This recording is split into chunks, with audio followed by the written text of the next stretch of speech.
let's understand something about irrigation. Now let's say you have a plant, or you have grown some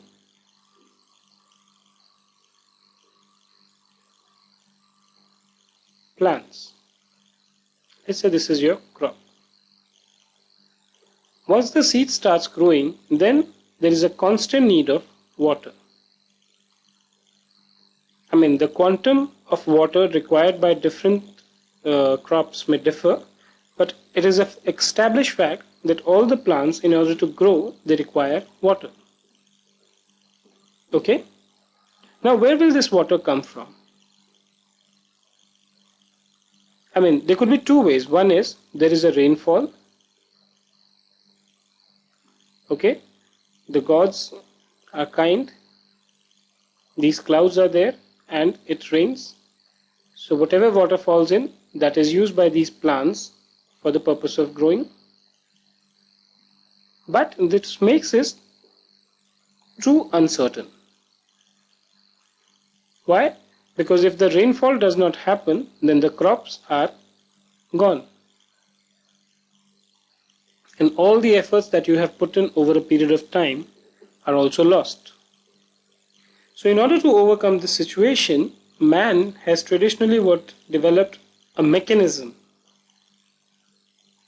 through which it supplies constant water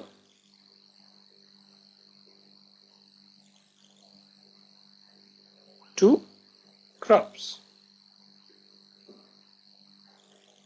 So what happens is that there are certain methods devised by man to provide water to the crops. And there are two kinds of methods. Certain methods which have been time tested and old,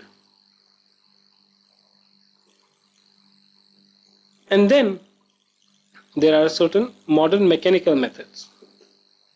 Now when I say time tested or traditional methods, these will include basically your canal irrigation. So what used to happen was that as this rain fell, man used to form these artificial canals. And somehow this water was moved and lie into this canal, and the water was controlled through barriers. So you will have barrier here, so this water remains here.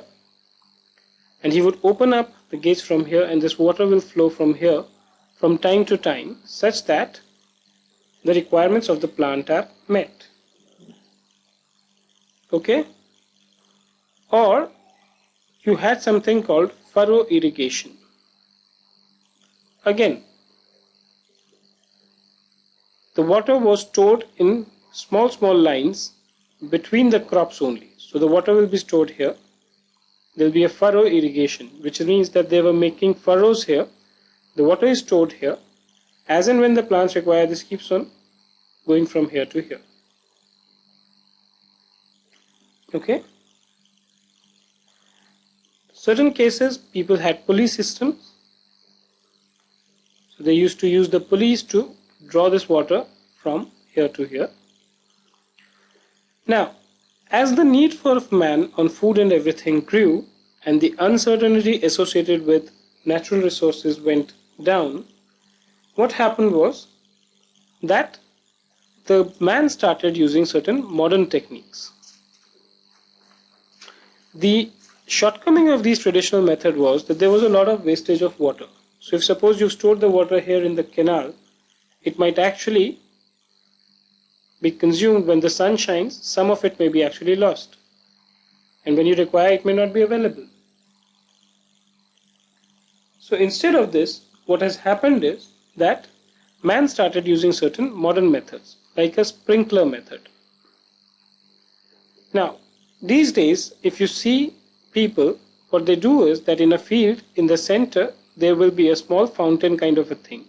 This will keep on moving in all the directions. It's like a fountain. It will keep on moving in all the directions, keep on throwing water, which will save you a lot of water. Okay? And then there was another method, which is drip method. So what will happen is that under drip method, although it's a little cumbersome, there are drips being used. Drip is basically nothing but a pipe which will drop water directly to the base of the plant. Water dropped directly on the plant. So the way this will help you is that if suppose the distance between the two plants was this, okay, under a canal system what would have happened is the water would have flowed from here to here. So the soil here also was consuming water, here, everywhere it was consuming water. But now it's just consuming water in this phase and in this phase. So there's a lot of savings of water under the drip mechanism.